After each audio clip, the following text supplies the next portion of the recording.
Hello mga kapatid, kumusta po? At sana po ay nasa mabuting kalagayan po kayo ngayon.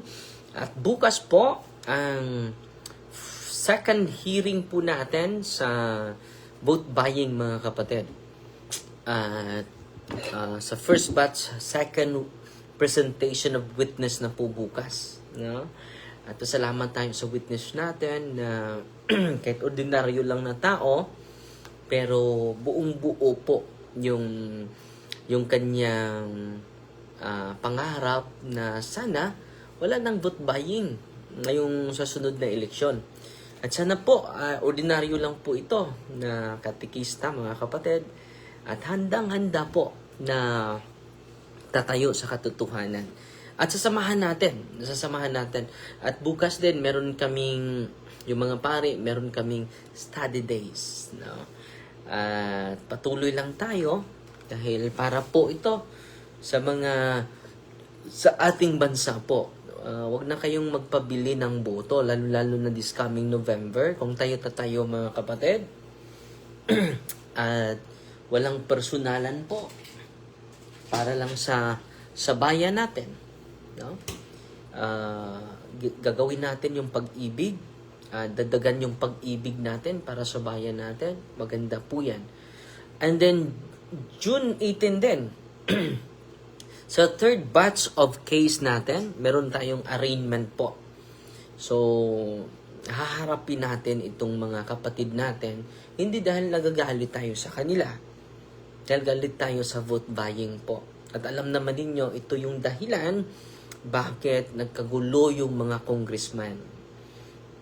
Dahil marami sa kanila, hindi lahat, marami sa kanila nanalo dahil sa pera po. Dahil din yan sa atin. Dahil hindi naman tayo bubuto kapag walang matanggap. Woe to us. No? So kung hindi tayo magbabago, ngayon, hindi mababago yung lipunan natin. Dahil mukha tayong pera, mga kapatid. At isisi nyo sa mga politiko, pati din yung mga tao, hihingi ng pera para palit sa kanilang boto po. Okay, bukas po, sasamahan ko po yung ating witness para mapakita natin na sincero tayo para sa pagbabago at para sa kabukasan ng inyong mga anak. Titindig tayo, dito tayo magkaisa, mga kapatid. So ngayon mga kapatid, ito yung isi-share ko sa inyo ha. So malapit na matapos yung ginawa nating libro. This month po, siguro nating matapos po. With the help of the guidance of God mga kapatid. At papasok tayo ngayon sa punto por punto po. Magre-live tayo at papasok tayo sa punto por punto po. So, alas 8 magsimula yung program natin hanggang alas 10. No? Sasamahan ko kayo. So, ito po. Ang ganda ng... ito po maganda. Kanina po, may ine-exercise ako dito po na binubulgar ng demonyo. Bakit sila nakapasok, mga kapatid? For 15 years ago. At yung sinabi ng demonyo, mga kapatid, ay totoong-totoo. Na-affirm po sa buong pamilya po. Dahil ang batang ito na na-possess, nasapian ng mga demonyo, mga kapatid, dahil sa paglapit nila sa isang albularyo. Isang albularyo lang ha. So dito mga kapatid, kung makikita lang ninyo ang aktwal na exorcism, hindi na kayo lalapit kahit kaninong albularyo. Yung mga albularyo mga kapatid, mababait po yun. Masisipag. Grabe yung devotion at pananampalataya sa Panginoon. Ang hindi nila alam, no? Yung accompanying spirits nila ay hindi galing sa Diyos, mga kapatid. At ito po nangyari, mga kapatid, during exorcism. First time po sinabi niya yung pangalan ng espiritu na nasa likod niya. At pinangalanan din yung tunay na pangalan ng albularyo. Tinanong natin yung nanay, totoo ba ito? Ito yung pangalan ng albularyo na nilalapitan mo nung bata pa itong batang nasapian. At sagot ng nanay, totoo, Father. At umiyak yung nanay sa pagsisisi, bakit dinala niya yung anak niya sa bata pa ito? Dahil nagkasakit daw. At alam nyo mga kapatid, sinabi ng masamang espiritu, ako ang nasa likod sa albularyong ito. Pinangalanan yung albularyo, hindi ko lang i-mention yung pangalan. At binulgar ng espiritong ito, ako ang sinasamba niya. At ang daming ribulto ha. Ako yung nasa likod sa paggagamot niya. At sinabi na pa ng masamang espiritong ito. Anong sabi niya? Ito yung sabi niya.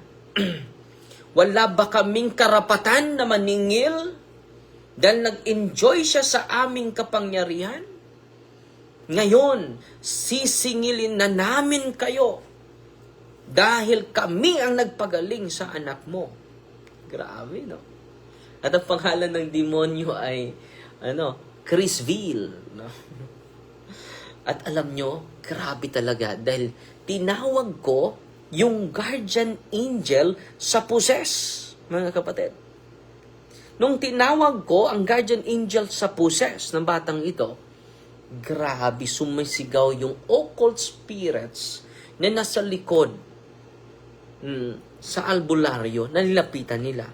Please, Darwin, sabi niya, pwede ba na one-on-one tayo? Second time na ito. Hinamon ako sa mga demonyo na nasa loob ng katawan ng binatilyong ito. 15 years old, mga kapatid. At sabi ng mga demonyo, mga kapatid, pwede hindi mo tawagin yung mga anghel, lalong-lalo na yung guardian angel niya. And then, nung tinawag ko si Mama Mary, anong sabi ng mga demonyo? She is the reason of our weakness, no? Wala kaming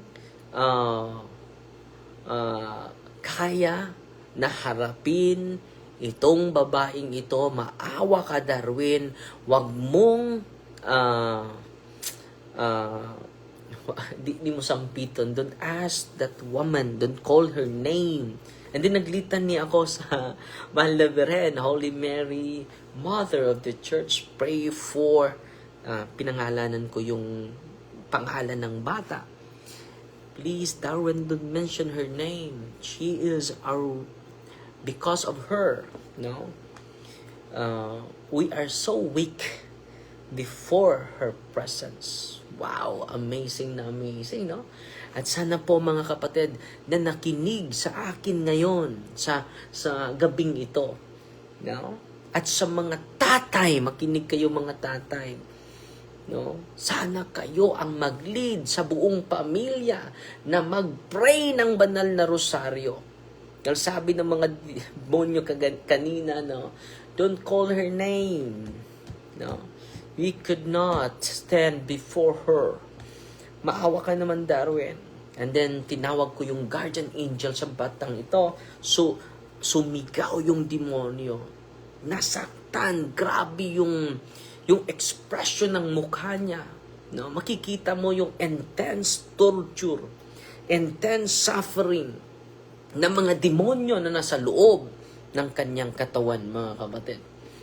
So, amazing na amazing yung mga banal natin, oh. Lalo-lalo na si Mama Mary. Nandito, oh. Grabe ito.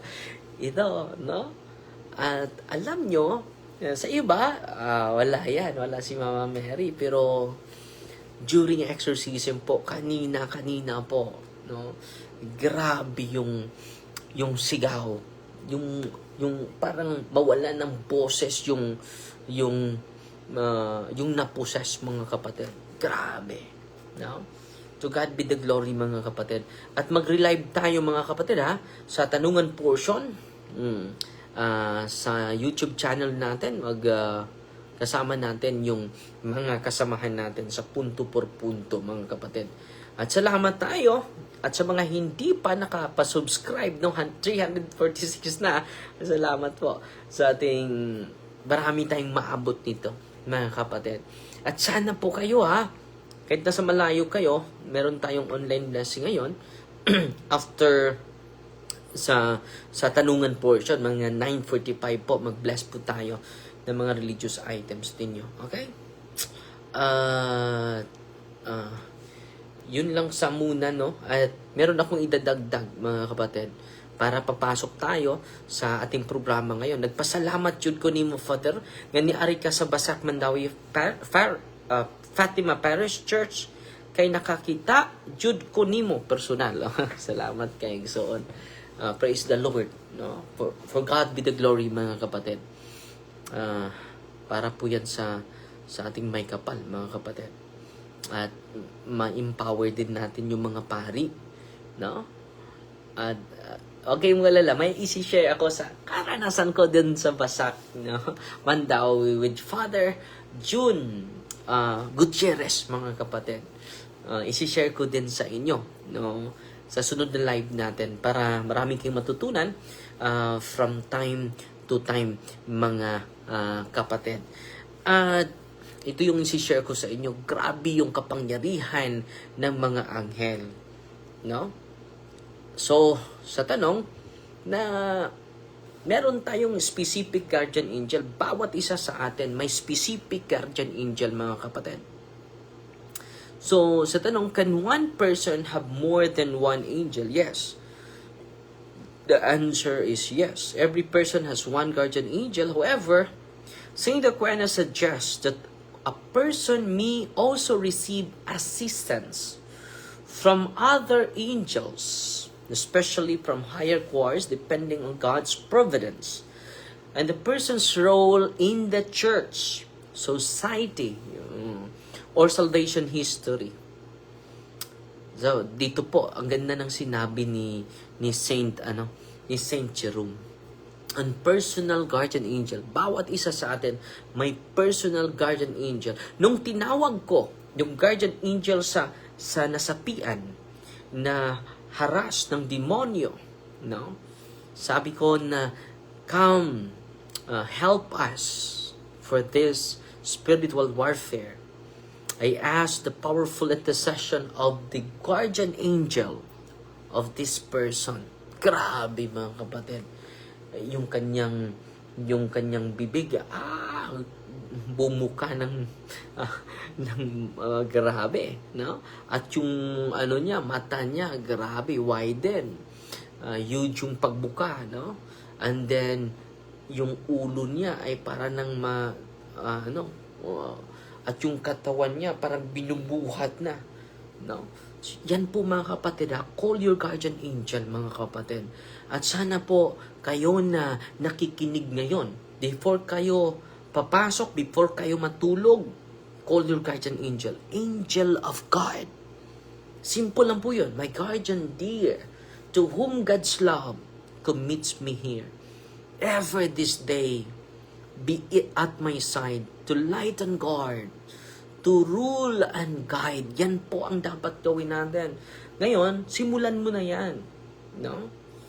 Great is the dignity of the soul, of souls. Ito yung sabi ni Saint Jerome sa taong 3rd century. Anong sabi niya? Ito yung sabi niya. Great is the dignity of souls, for each one to have an angel assigned to guard it from birth. Yan ang sabi niya, from birth. Pero sabi naman Saint Thomas, not only from birth, from the conception, from the moment the Lord infused the rational soul of our being. Doon nagsimula daw, no? Jeremiah chapter 1 verse 5, na sa sinapupunan ka pa, alam ko na. Pinipili ko na kita. Sa sinapupunan ka pa lang. So, wow! So, yan po ay patunay, mga kapatid, na grabe, the great is the dignity of the souls. Hindi basta-basta. Yung kaluluwa mo, hindi basta-basta. Dahil the greatness of the dignity of our soul, mga kapatid. At dahil dyan, binibigyan tayo ng guardian angel. At during sa exorcism ko, mga kapatid, torture na torture. Kahit yung mga high rank na naging fallen angels, takot na takot sa ordinary guardian angel natin. Yung guardian angel natin is lower rank of angelic choirs. No? Itong mga guardian angel, lower rank po ito. Kahit yung Lucifer na yan ay nasa highest rank dahil fallen angels na sila. Takot. At yung pumasok sa kanya ay si Asmodeus, high rank. The demon of lust, the demon of pornography, the demon of fornication, the demon of same-sex relationship, immoral relationship. Siya yung nasa likod, the demon of pornography, the demon of masturbation. Yan po. Si Asmodeus ang pumasok sa binatilyong ito. Isang altar boy, mga kapatid. Pero patuloy pa nating sinasamahan itong binatilyong ito. At grabe, mga kapatid, sasabihin mo na matagal na ako lumapit sa albularyo. At sabi ng demonyo during exorcism natin, 15 years na kami. Hindi ba nararapat sa amin na maningil sa kanila dahil nag-enjoy sila sa kapangyarihan na galing sa amin. Kami ang nagpagaling sa Kanya. So, totoo talaga. So, anong sabi ng simbahan, mga kapatid? So, dito natin makodek ang aral ng ating simbahan, mga kapatid. All forms of divination are to be rejected. Ang basahin natin. CCC 21:16. Maganda po ito.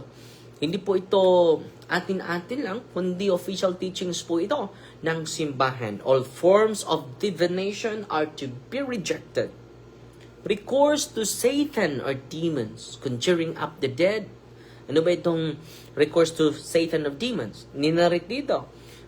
Conjuring up the dead, other practices falsely supposed to unveil the future, yung mga manghula, consulting horoscopes, kasaling horoscope dyan ha, CCC 21:16. This is a catechism of the Catholic Church, official statement of the Church. Hindi po ito personal. Palm reading, kasali pala yung mga nagbabasa ng mga mga kamay, astrology, interpretation of omens and lots, the phenomena of clairvoyance, and recourse to mediums, yung papasukan ng mga anghel, papasukan ng mga espiritu ng Santo Niño. It is a recourse to mediums. All conceal a desire for power over time, history, in the last analysis, other human beings, as well as a wish to conciliate hidden powers, as well as a wish to conciliate hidden powers, they contradict the honor, respect, and loving fear that we owe to God alone. Dito tayo. CCC 21:17. Patuloy natin ha.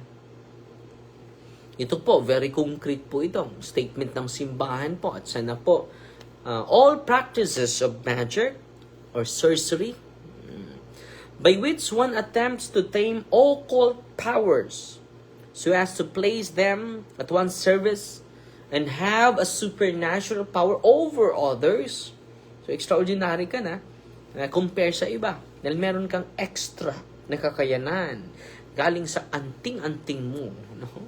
So as to place them at one service and have a supernatural power over others, even if this were for the sake of restoring their health, or contrary to ito po, titingnan natin yung buong statement ng CCC. Yan, kapatid. Ito po. Ito po. These practices, tingnan nyo, service and have a supernatural power over others, even if this were for the sake of restoring their health. Kahit pa, magagamot ka, gagaling ka, for the sake of restoring their health, are gravely contrary to the virtue of religion. These practices are even more to be condemned when accompanied by the intention of harming someone. Ito yun, sa mga mangkukulam po yun. Or when they have recourse to the intervention of demons. Hindi alam ng mga kapatid natin, yung ninapitan nila, mga albularyo, dito sa manifestation ng mga sinasabi na banal or Holy Spirit. Sa exorcism, hindi sila makatago, mga kapatid. Ano pa itong intervention of demons? Wearing charms is also reprehensible. Yung charms, yung mga amulets. No? Spiritism often implies divination or magical practices. The church, for her part, warns the faithful against it. Recourse the so-called traditional cures. Ito po. Does not justify. Ang simbahan nagsabi nito, Anong sabi niya? Recourse to the so-called traditional cures. Ito po yung mga faith healers. Traditional cures.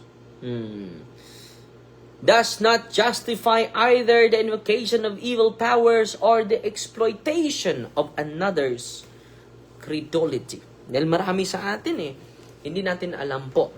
At mga kapatid, mag-relive tayo Dahil papasok na tayo sa punto por punto, mga kapatid. At sana po may natutunan kayo sa gabing ito. No? Fighting Maria, tatak safety with a humble heart. In the name of the Father, the Son, the Holy Spirit, Amen. Our Father, who art in heaven, hallowed be the name. The kingdom come. Thy will be done on earth as it is in heaven.